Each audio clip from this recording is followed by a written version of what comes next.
Welcome back to the Metal Queens podcast. I'm Steve Richards. This is the podcast where we shine the spotlight on the fiercest female voices in heavy music.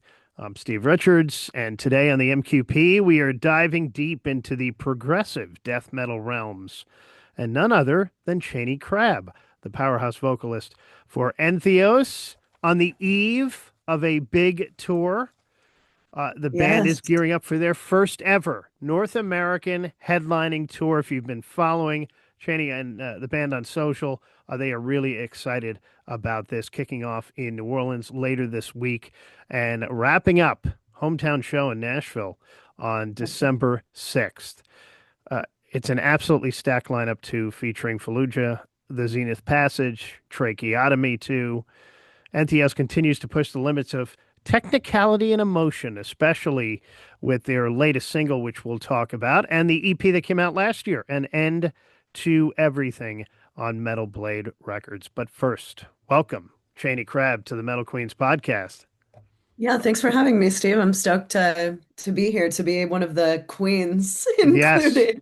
Oh, you are one of the queens, Chaney Crabb. And Hell thank yeah. you so much. I know you guys are heading out on the road literally in a few days here. So, first off, congratulations on this first ever headlining North American tour. How does it feel to finally be stepping into that headliner role after years of building Entheos from the ground up? It feels it feels really good. It's really surreal and it's scary in a way that I haven't really experienced before because usually you rely on the headliner and this time that's us. So, you're like, okay, this headliner, they draw pretty well. We know the shows are going to be good and this time all of that pressure is on us. So it's something cool to undertake. One of the reasons that we waited so long to do a headlining tour is because we wanted to have the band be at a level um, where we were able to take out an undercard of supporting bands that we really, really respect and admire, and who we could put together to make a show that we felt was worthy of people paying money to come and see. And that's why it took us 10 years to do this. And we're really confident about the bands that we got together. And, the opening bands, Fallujah, the guy standing behind you, he's over your right shoulder, is Scott Carstairs, our guitar player, but he's also a guitar player in Fallujah. So we obviously respect them very much. They all live within like a 2 mile radius of us. So they're very close friends of ours. And Zenith Passage, we've known forever. Uh, Naveen, who is my husband and the drummer of Entheos, his old band Animosity, their first headlining tour in 2007 or 2006, they took out a band called The Faceless, which members of the Zenith Passage have trickled on to be in The Faceless at this point. So it's like we just got together like this awesome package of people who we really respect and who we really want to hang out with around the country. So it's like beyond the shows, we're just excited to go and hang out with our friends for 6 weeks. So it's Yeah. like the fact that we all get to go play, rock awesome shows together is just a cherry on top, really. It's kind of an excuse for us all to hang out. So Yeah. So, Scott is going to be doing double duty then, playing in both. yes, he Yeah. is, yes. Good luck, Scotty. What kind of atmosphere can fans expect at these shows with these bands? Yeah, I mean, I think there's a good mixture of atmosphere actually.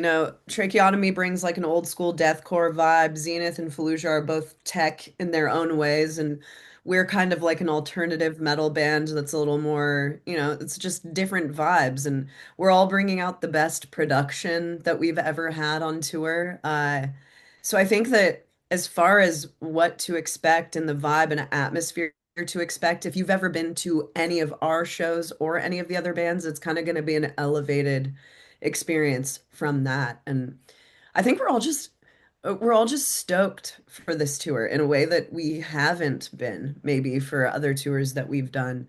So it's just going to be like good vibes every Yeah. night. I think Well, that's really what to expect. I'm based in Asheville, North Carolina. We get you on December 5th, the night before your last show and hometown show. So we are stoked too Yes. to see all these bands here in the mountains in North Carolina. So, how did you get into music? Was music big in your house? So it was my mom, I wouldn't, she's a singer for lack of better terms. She just like would walk around my house singing all the time. My uncle, was a bass player and I lived at my grandma's house with my mom until I was 2 years old because my mom had me when she was 20 years old. So my uncle still lived there. So I was around that really early on. My grandma bought me a little first act drum kit when I was really young and a guitar, and I was in swing choir. That's kind of how I started getting into music was and doing it like on a more not just at home level, I guess. I was in swing choir and musicals when I was in middle school. And then I started going to local shows. And I already knew I loved music. Like, I don't remember a life without me loving music. Mm. So I already knew I loved music. But when I went to metal shows and saw what local bands were doing, because at that point I was like, these people are from the same place that I'm from, which is Des Moines, Iowa. And, when I started getting into the metal scene, it was right after Slipknot took off. So Des Moines scene was really, really on fire at that point. There were a lot of great metal bands. So when I saw these people who were from my hometown, I was just like, not only is this what I want to do, but that's achievable for me. These are like people who live here. It's not just some people who are coming from California or New York or wherever. They're just like me. So that's really when my love for it took off. When I was 13, I started playing in bands around Des Moines, and I played my first local show when I was 17 years old, and it's really been my whole life ever since then. Let's talk about this new single, Empty on the Inside. You just dropped it, a little over a week ago. What's the story behind this song? So Empty on the Inside. It's interesting. I don't think that we anticipated that being the first single that we would put out because it's more electronically focused. It's largely electronically focused. The verses are synth. The story behind it, it just is it came about. Empty on the Inside is about, dedicating your entire life to something and feeling like you don't receive anything in return, kind of pouring your soul out and for what purpose?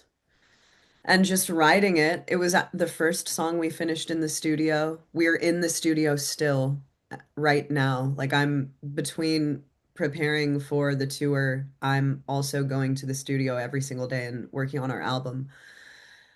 And yeah, it's just something I just feel like it was the song that came the most naturally almost, which is surprising to me because we only started incorporating singing in our music on the last album that we put out 2 or 3 years ago. So to now be completely turning in that direction, I think it's surprising how naturally it's come for us.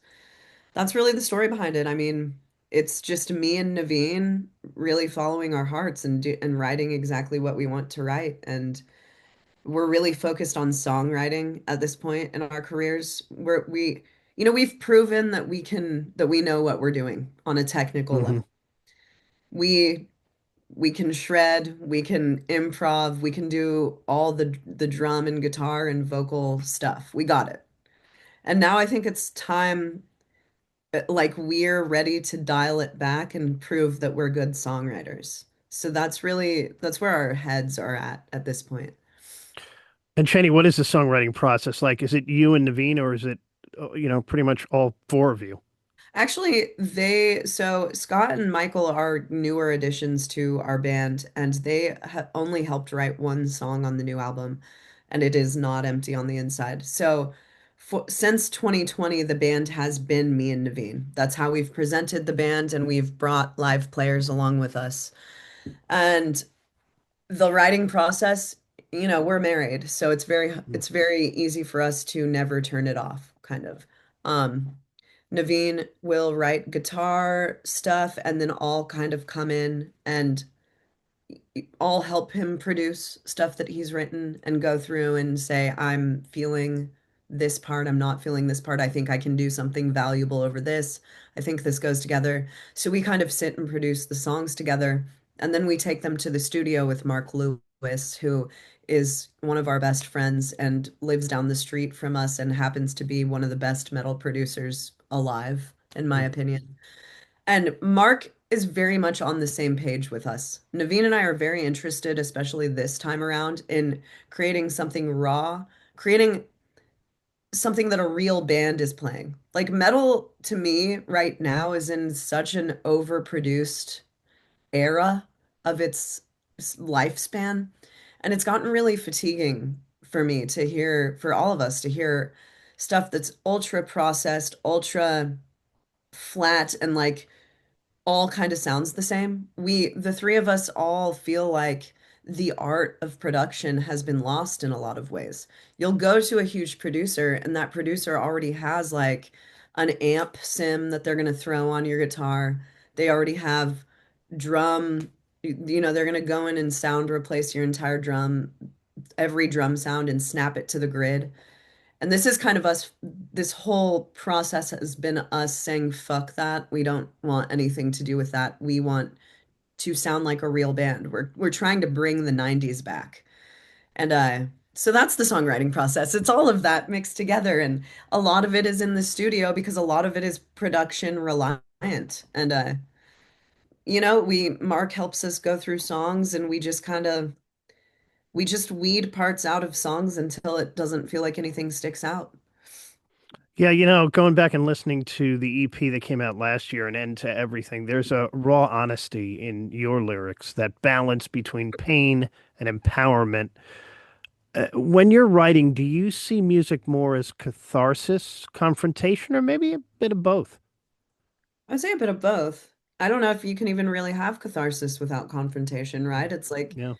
when something is cathartic to you, it's you confronting whatever emotional thing you're dealing with. So for me, it's all of those things. And yes, my writing is very I'm dealing with real issues head on, and I'm doing it in a poetic way. I'm not like some people like to write concept albums about a hero's journey or something like that, but I like to write about my own life. To me, that's relatable. And it's what I like to read lyrics about, and it's what I like to write about. So, yeah, it's all of those things. It's catharsis and confrontation and sadness and happiness and just every human emotion mixed into one. Musically, Entheos blends so many styles, death metal, prog, fusion, even ambient textures as well. What drives that experimentation? I think just that we're so interested in so many styles of music and textural elements and stuff like that. Our goal throughout our career has been to bring that all together in a way where it's not like, oh, here's the prog part, here's the this part. We want it to blend and just form good songs. I think over time we've kind of gotten rid of like our fusion element a bit. I think that sort of left our band when Evan Brewer left our band. Uh, and we've kind of like almost gone in more of our like rock direction with things. But yeah, it's just we listen to a lot of stuff. I don't listen to technical metal, Mhm. so it's like we can only produce what we enjoy and what we want to hear. That's what it is. It's us making music that we want to hear. Vocally, you continue to push your range and intensity. I'm always interested, about vocal process and maintaining vocal health on such demanding material, Mhm. especially now heading into, you got what, 6 weeks of headlining dates coming up here. How do you do it? I honestly I don't even know. I don't even know. I'd pray. Not really, but I eat a lot of cough drops and I drink water and I just have my Chaney things that I do, but I don't know if there's any like specific, here's what you do, here's what you don't. On winter tours, I fully usually anticipate having a little bit of a sinus thing going on, Yeah. so I always have to deal with that. And I have my like right behind me, I have these vocal zone cough drops that I just suck on all the time, and I drink tea. I try to drink a lot of water. I take a shot of whiskey or vodka before I go on stage or have a cocktail, and that's just what works for me. For friends of mine, they'll stop eating dairy for an entire tour. everything is, and I never have really known if that was just like I don't know if any of this stuff is real. I don't know if any of it actually has any. Some of my friends chain smoke cigarettes before they do vocals, so it's like I don't know if there's a It's rhyme or like reason whatever behind any works, of it. right? Whatever works Yeah, for you. exactly. Yeah. Exactly. And sometimes I'm like, damn, should I take up smoking cigarettes? Is that going to make me sound better? No, I'm just kidding. My first program director on radio said, "Well, I smoke. I'm not suggesting you smoke to get your voice deeper." When I was a young on-air talent, just starting out. Yeah. And then you end up with this kind of voice. You're Right. like, Yeah. Yes. okay. Exactly. All right. So, Empty on the Inside is out now. Definitely check it out and check out the video. First track from the new album. That's the next question. Of course, new album coming. Big 2026. I have a feeling for you guys. Yeah, it'll be a big 2026, that's for sure. Yeah, new album is coming out next year. I'm working on it right now, like I said, finishing it when I get home. I've never been more proud of anything I've done in my entire life. Mm, It's honestly, we're moving a lot into there's a lot of singing on the songs. I think our songwriting is just like becoming a force. Um, and I'm just so proud of it. Every single song we've got 6 songs done so far, and every single song to me stands out as a single. And I think that's a really cool place to be in because I've never felt that way before. And yeah, I'm so excited about it. So what's the plan now? Obviously, you've got this 6 week run, and then I guess you'll get back in the studio and finish up the album over the winter, and then hit the road, perhaps, Chaney, in the spring and summer. We'll be back Possible on the road. festivals, maybe. We'll be back on the road. That's all I can say. I wish I I could know. say more. Trying to get it out of you. No, I know. No, that yeah, it's going to be a big year for you next year. Finally, what message do you want to send to fans who have been with you from the start, and to new listeners too, discovering Entheos on this tour? The message that I want to send is just thank you. Honestly, when we started this band, we never anticipated it even being a real band. Because of the people involved, I think it took off very quickly. And because of I feel like that's been a good and a bad thing. We had to grow in front of people's eyes. We were never the type of band who you could just lock into this is a deathcore band, this is a this band, and that we could just chase that to the top. So the people who have stayed with us, it's like they've been here for a crazy journey. And we're just so grateful to everyone who has found out about us, who has been there with us since the beginning. And really, we just hope that we can deliver something awesome on this upcoming headlining tour and with our new album. And thank you. Thank Mm. you. All right, we're going to wrap up with the lightning round of questions for you. Some fun questions here. Favorite All right. city? I'll give you one or two to play on Okay. tour. Damn. Oh my God, this is so hard. Favorite city, favorite city. What's coming to me immediately is it's not even a favorite city, it's a favorite venue, Conduit in Tampa.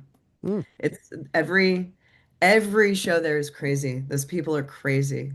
And of course I love going to, Denver and my hometown Des Moines, and Nashville's going to be my favorite on this one though. That's yeah. for sure. To wrap it up there, yeah. Most Yeah. underrated metal vocalist right now. Who do you think it is? Holy shit. You know what? I really am getting into the dude from Tala. I don't know his name. He's really fucking great and he's doing something unique. And I really think that the latest Tala release is sick and raw and yeah, that kid. He's really good. What was the last album that just blew your mind? Last album that blew my mind. Uh the latest Marilyn Manson album and the latest Chelsea Wolfe album both blew my Mm, mind. nice. Give me one word that best describes an end to everything. I think cathartic's a good word. Yeah. She is Chaney Crabb. Entheos. They're going out on the road. Go check them out on this run which starts in New Orleans and wraps up in Nashville that first weekend in December. They are a true force in progressive death metal. And one of the most commanding voices in the genre today is Chaney Crabb. Catch them on tour, stream their music, check out this new video too, Empty on the Inside. And of course, they'll be on tour with Fallujah, the Zenith Passage, and Tracheotomy on this run. And check out the EP2, and the album is coming next year. Chaney, Yes. thank you so much for joining me. Thanks for having me, Steve. And this is the Metal Queens podcast. Thanks for watching. Like it, share it, subscribe to it, and write a review. I'll catch you next time. I'm Steve Richards.